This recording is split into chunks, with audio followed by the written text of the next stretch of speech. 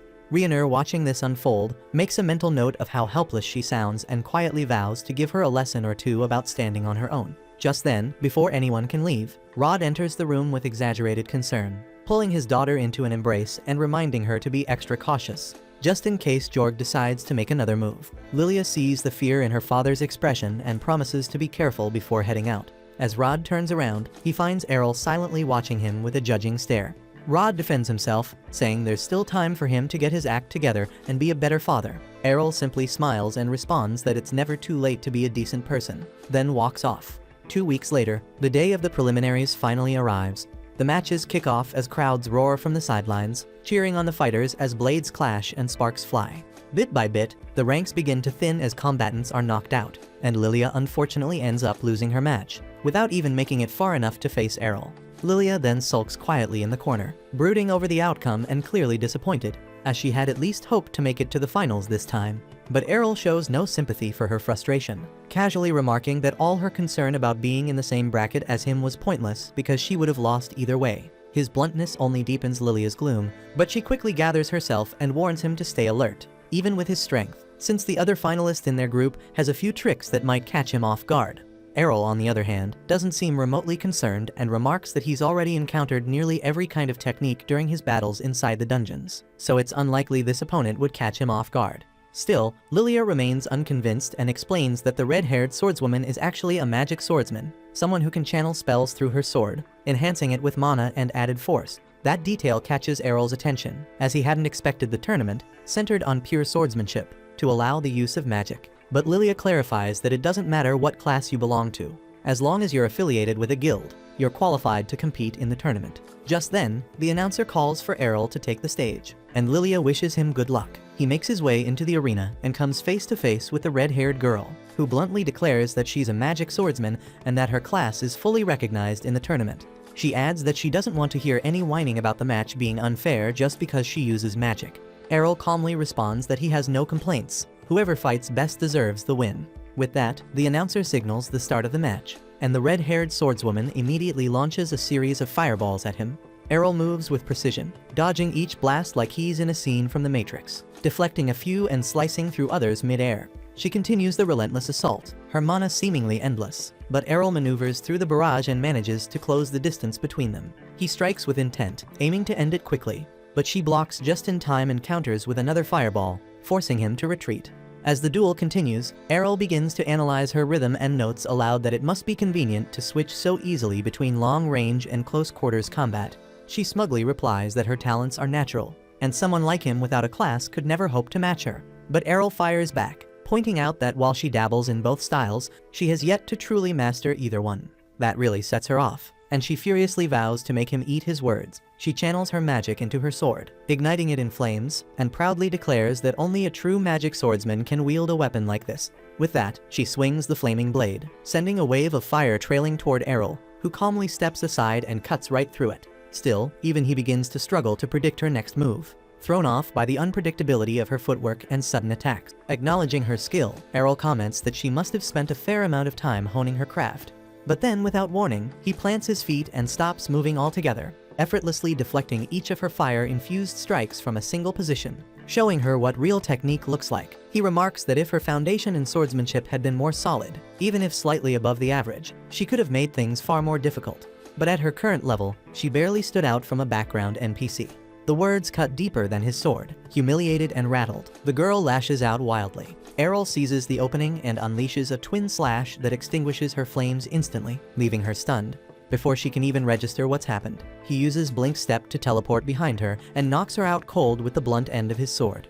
The arena erupts in applause as the judges officially declare Errol the victor of the fourth bracket. But while the crowd cheers, Errol is already deep in thought, wondering how he can replicate and refine the techniques she just used against him.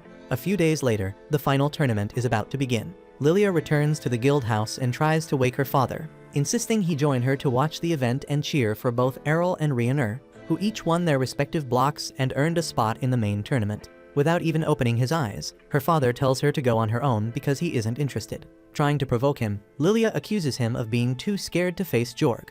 That gets a reaction as Rod snaps back, insisting he's not afraid of Jorg. But his anger quickly fades, and for a moment he lowers his guard. In a rare display of honesty, he tells her that he picked up his sword again yesterday and realized just how rusty he's become. So rusty in fact that he doubts whether he could even win the Sword God tournament anymore. Lilia is instantly furious, reminding him that she didn't even qualify for the prelims, so hearing a man who still could make the finals calling himself rusty is beyond insulting. She tells him to take a good look around. Most swordsmen train their entire lives and still don't make it past the first round, while he still has what it takes to stand among the top. Eventually, Rod agrees to come along, and as they make their way to the stadium, his thoughts drift back to the days when he trained Ryuner, back when he still had both arms, before becoming the one-armed relic he is now. He reflects on those memories with quiet warmth and finds himself wondering how Ryuner will fare today. After all, she's his oldest student at this point, and he feels a deep connection to her progress. Meanwhile, inside the tournament grounds, Ryuner appears to be on edge, her leg jittering nervously as she stares at the floor. She suddenly jumps in surprise when Errol appears beside her, asking whether she's afraid they'll end up facing each other right off the bat.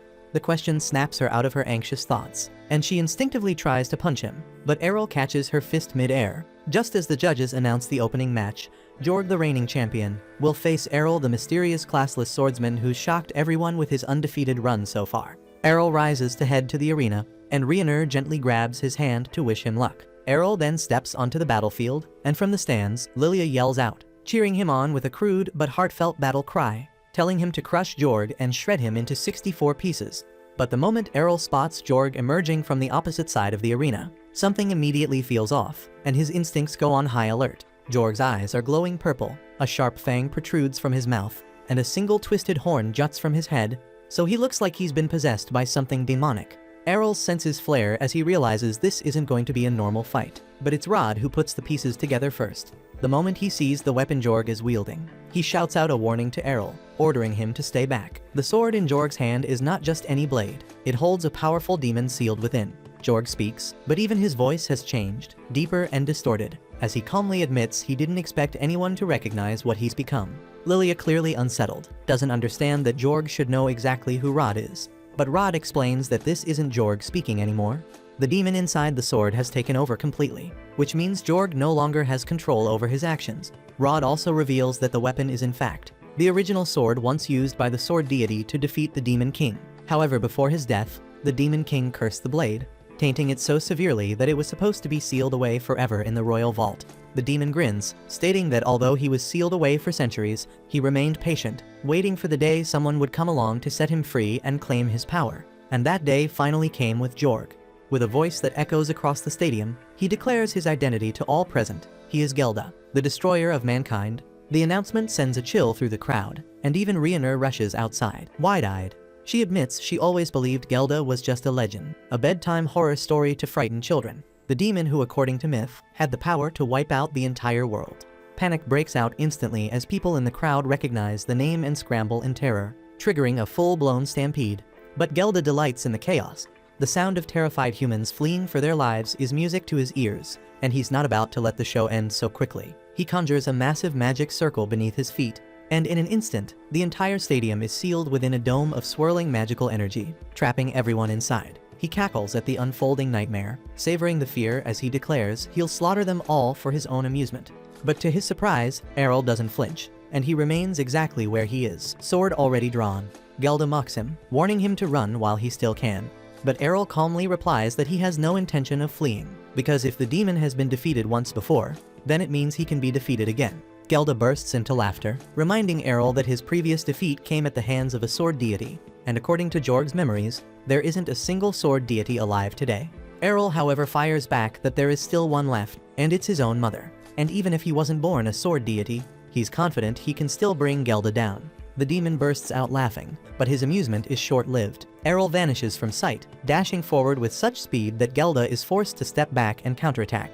Errol deftly evades the incoming blows, and Gelda freezes in disbelief because he just witnessed the divine step technique, a move only sword deities are said to possess. However, Errol doesn't give him time to think, and he keeps using the divine step, appearing and striking from multiple angles, pressing the demon hard.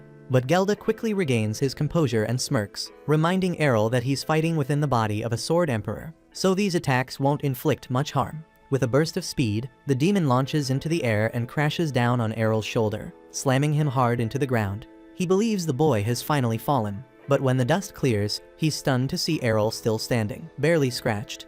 Thanks to his rigorous training under Ryuner, Errol had managed to absorb the full force of the blow. The sudden resistance shakes Gelda, who lunges forward to retaliate. But Errol remains composed, casually batting him aside before launching a devastating counterattack. Activating his infinite break technique, Errol assaults the demon with a relentless flurry of slashes, striking from every direction and completely overwhelming him in a blur of speed and precision.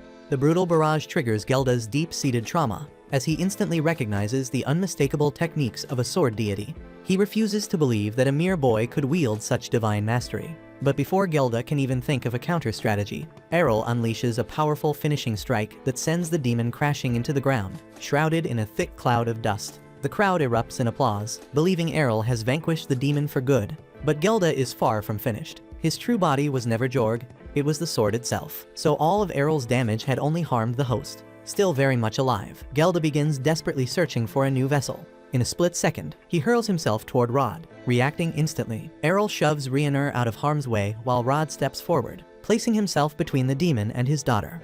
As the dust settles, a chilling scene emerges, and we see Rod standing motionless, the cursed sword in his hand, and its blade now pressed against Lilia's throat. Errol clenches his jaw, furious with himself for overlooking the sword. He now realizes that he should have targeted the blade, not Jorg's body. But it's too late. Gelda snarls a threat, warning Errol that if he so much as flinches, Lilia dies.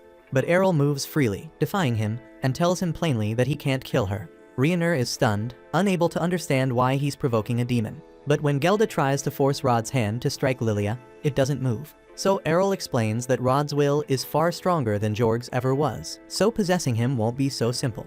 Rod suddenly thrusts the sword into the ground, releasing Lilia from its grip. Gelda tries to fight back, attempting to regain control, but Rod doesn't give in. With a force of will that shocks even the demon, he rips himself free from Gelda's influence and hurls the cursed sword toward Errol. Without hesitation, Errol cuts it cleanly in mid-air, reducing it to nothing but dust, ending the demon for good. Later at the guild, we see that Rod had reignited his fire for swordsmanship, and thanks to the spotlight Errol had brought to the guild, a flood of fresh recruits had poured in, all desperate to be trained. Without holding back, Rod threw them straight into the deep end with harsh, no-nonsense drills. As he barked orders, he blasted them for relying too heavily on their skills instead of mastering the basics of self-defense. The trainees, beaten down and drenched in sweat, beg him for mercy, swearing they couldn't take another minute of his relentless beatdown. At the same time, one of the trainees is crouched behind a nearby wall, trying to avoid the chaos. When Lilia happens to catch sight of him, she questions why he's slacking off when everyone else is supposed to be training. But he confesses that Rod is just too intense, and he needed to catch his breath. Lilia acknowledges that her father has definitely become more passionate about swordsmanship ever since he met Errol. Speaking of Errol, the student asks where he is, since he hasn't shown up all day. Lilia then reveals that Errol actually left the guild recently, and Rionur's gone too because she ran off to find him. Lilia has been holding it together until now, but the moment she says it out loud, her emotions catch up with her, and she breaks down in tears, feeling it's unfair that Errol would leave her behind without saying anything. As for Errol, he's currently on his way back to his hometown. During the ride, the driver is shocked to learn that Errol managed to win the Sword God Cup during his short time in the city. He asks if Errol is really okay with leaving now, right at the peak of his fame. But Errol explains there's nothing left for him to gain by staying because he's learned everything he could, and what matters now is returning home, where he finally intends to put all his skills to the test, because this time, with everything he's gained, he might actually be able to defeat his mom. Back in Errol's hometown, his mother is in the garden, casually picking flowers when Errol tries to sneak up on her. But before he even gets close, she calls him out without turning around. She welcomes him back warmly and remarks that he's definitely grown stronger, especially since she didn't notice his presence until he was practically right behind her. Errol straightforwardly tells her that he won the Sword God Cup, and she lights up with pride, saying she won it too when she was his age. And just as Errol is about to ask for a duel to test how far he's come, she suddenly flashes forward and appears directly in front of him before he can react. It's just a playful move. But Errol realizes that if she'd been holding a sword instead of a flower, he might have been in serious danger, and that's exactly why he wants to test himself against her. She says she'd be happy to spar with him, but if they do it here, they'll probably end up demolishing the house. So instead, she invites him to meet her at the training grounds behind the mountain, and Errol agrees without hesitation. Once they reach the training grounds, Farah cheerfully tells him that she's eager to see just how strong her son has become, then immediately lunges at him with another divine step attack. But having seen her use it once already, Errol has now figured out how to counter it. He raises his sword just in time to block her attack, then leaps into the air and executes a swift combo using Divine Slash followed by Twin Blade Slash. Farah, however, manages to deflect all of the incoming attacks before they can connect. She's genuinely impressed that Errol was able to improvise a way to merge two techniques so fluidly. When Errol asks which skill she used to block him, since he's never seen it before, she calmly tells him she wasn't using a skill at all. By observing Errol, Farah learned not to depend too heavily on techniques herself, explaining that she was simply countering with regular sword swings. At the same time in town, the villagers suddenly hear a series of loud booms echoing from the forest. Everyone panics, fearing it could be a powerful monster, but it's actually just Errol and Farah clashing at full power. Farah attempts to use divine presence to slow Errol down, but it no longer works because he's already mastered it, rendering its effects useless. Farah is impressed by how far he's progressed, and she tells him it's time for her to stop holding back. Errol replies that he's about to do the same, and the two charge forward, striking each other simultaneously with infinite break. At the same time, Rhaenyra has just returned to town as well, but notices there's no one around and wonders if it might have something to do with all the noise coming from the forest. Still, she doesn't care about that right now because she only wants to see Errol again. She knocks on the door of his house to check if he's home, but to her surprise, a young girl answers. Rhaenyra assumes this must be Errol's younger sister Mira and kindly asks if Errol is around. However, after one quick glance at Rhaenyra's two bombshells, Mira immediately grows jealous and calls her a cow before trying to slam the door shut to blow them up. Rhaenyra is left completely confused, unsure why she keeps getting called a freaking cow. But she holds the door open and explains that she only wants to talk to Errol. Mira, however, refuses to listen and snaps back that Errol would never want anything to do with a redhead cow like her. Right then, Errol and Farah return home, and Farah immediately tells her daughters to stop being rude to their guest. Mira lights up when she sees Errol and rushes straight into his arms, though she can't help but notice how bruised he and Farah look. So Farah casually explains that she and Errol had a sparring match and may have taken things a bit too far. Errol's little sister asks who won the match, so Farah tells her it's Errol, and Rhaenyra is shocked to hear that, especially considering Farah is a sword deity. But Errol quickly downplays it, saying the only reason he won was because Farah isn't in peak condition anymore, since she stopped taking her training seriously years ago. So it wouldn't be fair to count this as a real win. Farah tells him not to say it like that, since it makes her sound like an old woman, but Errol reassures her with a smirk, saying she's still way too beautiful to be called that. They all head inside and sit down at the table to catch up. Farah wants to hear about all of Errol's adventures in the Sword City, but she admits she's even more interested in learning how Errol and Rhaenyra first met because she's a sucker for romantic stories. Errol explains that he and Rhaenyra lived together while he was in the city, and Farah's face lights up with excitement at the idea. However, Rhaenyra quickly steps in to clarify that they were simply members of the same guild, so nothing inappropriate happened between them. Errol then asks Rhaenyra why she came to visit all of a sudden, and she replies that she wanted to know why he left the guild so abruptly. Errol looks puzzled because he's pretty sure he handed in an official resignation before departing, so it's not like he just vanished without a word. But Rhaenyra says that's not what she meant. What upset her was that he didn't say goodbye in person, and he just left without so much as a word, and she thinks he could have at least done that. And Errol admits he didn't really think much about it at the time. Farah then steps in and says she's happy that Errol has a friend who cares enough to come all this way just to check on him. But Rhaenyra points out that this also happens to be her hometown, so she would have come back eventually anyway. And besides, seeing Errol wasn't her only reason for returning, and she turns to Farah and respectfully asks if she'd be willing to accept her as a disciple. Farah is caught off guard by the sudden request and doesn't get a chance to respond, because just then the front door swings open and a familiar voice calls out. Farah immediately recognizes the voice and it's Evans. He walks into the room, asking for Farah's help, explaining that a terrifying noise was heard coming from behind the mountain not long ago, and they need to prepare in case a dangerous monster is approaching. Farah and Errol instantly realize they're the reason behind all the panic, but Farah knows she'll get an earful if she admits it, so she quickly lies and says the monster has already been taken care of. Evans doesn't question it too much because he's just relieved that the town is secure. And now that the tension has eased, he notices Rhaenyra standing nearby and asks when she got back. Farah hadn't recognized her at first, since she looks quite different from how she did as a child. But now that she's paying closer attention, it's clear that Rhaenyra bears a strong resemblance to Evans' late wife. Evans then wonders why Rhaenyra is at Farah's house in the first place, so Farah casually tells him that Rhaenyra just asked to learn everything there is to know about how to be a suitable wifey for Errol.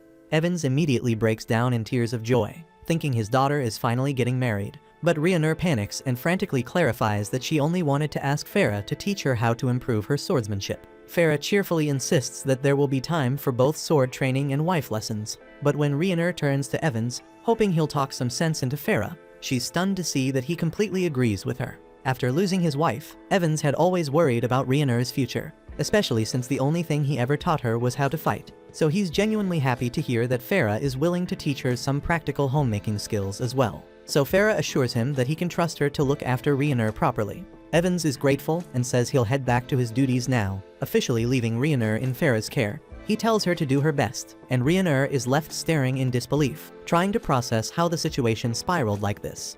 Meanwhile, Errol's father has been tucked away in his study the entire time, fully focused on his magical research. But he's not surprised when Errol walks in, as he already overheard the commotion earlier. Errol asks how Leon's research is progressing, and he's glad to hear that he's very close to a breakthrough. If his hypothesis is correct, it could turn into a true ultimate technique. Setting that aside, Leon then asks if it's true Errol brought home a cute girlfriend, and Errol doesn't exactly deny it, though he says he'd describe her as more gorgeous than cute. That said, he didn't come here to talk about Rhaenyra because there's something more important on his mind. Errol explains that he just managed to defeat Farah in a duel, so now he wants Leon to teach him magic. However, Leon quickly shuts that idea down, saying it would be impossible for Errol to learn magic and that he should just forget about it altogether. And while that is happening, Farah is in the kitchen with Rhaenyra, trying to teach her how to cook. Rhaenyra agrees to give it her best shot, but she has absolutely no experience with anything outside of wielding a sword, so much so that she ends up accidentally smashing the entire table to pieces. Rhaenyra apologizes for the mess, but Farah laughs it off, saying it just means they'll have to start with the absolute basics. Not long after, Errol and Leon finish repairing the table, and while Errol is putting the tools away, he casually asks why Leon didn't just use magic to fix it, and Leon explains that Farah prefers it when he does things by hand. Still, since Errol seems curious to see some magic, Leon picks up Mira's broken mug and casts a rebuild spell, restoring it perfectly. Then while they're putting away the rest of the supplies, Leon tells Errol not to get his hopes up too much about magic. He's already proven that someone born without a class can learn to use a sword. But magic is a different story. It requires a large mana pool, and that's not something you can train your way into. Errol admits that learning magic without a large mana reserve would be impossible. However, he asks if he'd be able to use magic at all, assuming he had some mana in his body. Leon replies that, technically, Errol might be able to learn a few spells even without a mage class, so long as he does have mana. But he also doubts that's the case, since if Errol really had magic in his body, he probably would have accidentally triggered a spell at some point already. However, Errol insists that he does have mana. Back at the guild, while he was training with Rhaenyra, he had been burning through large amounts of the guild's holy water. So Lilia went into storage and brought out a stash of old mystery potions for him to use instead. Rhaenyra warned him not to drink them, since they could be toxic, but Errol figured drinking poison might unlock a poison resistance skill, so he went ahead and did it anyway. In the end, the potions didn't poison him, but Errol is convinced they restored something within his body, not divine protection, but something else, and he believes it was mana. If that's really true, then Leon thinks Errol might actually have a shot at learning magic. He asks Errol if he can still feel that mana in his body, and after Errol confirms he can, Leon tells him to try moving it around and focusing it into a single point. Errol gives it his all, and at first, nothing seems to happen. But after a few moments, a faint blue glow begins to shimmer in his hand. His father lights up with excitement. The glow may be dim, but it's undeniable proof that Errol possesses mana, even if it's only a small trace. However, the moment doesn't last long because Errol starts feeling dizzy, as even generating that small light drained every bit of mana he had.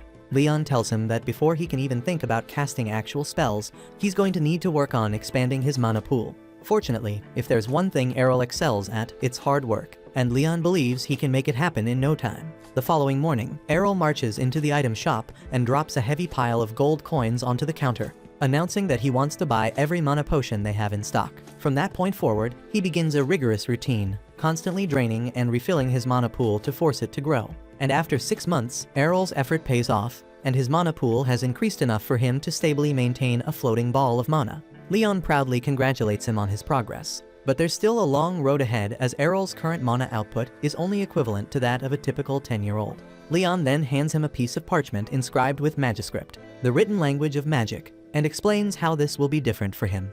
Normally, someone with a mage class would instinctively gain the script for each spell as part of their skill set. But since Errol has no class-based magic skills, he'll have to manually memorize the script for every single spell he wants to use. It's going to be a demanding process, so Leon recommends that Errol considers studying the basics in the City of Magic, though he'll need to further train his mana before he can meet the minimum threshold required for entry. That concludes this episode. Thank you for watching. If you want to see the next part, be sure to subscribe to the channel and turn on the notification bell.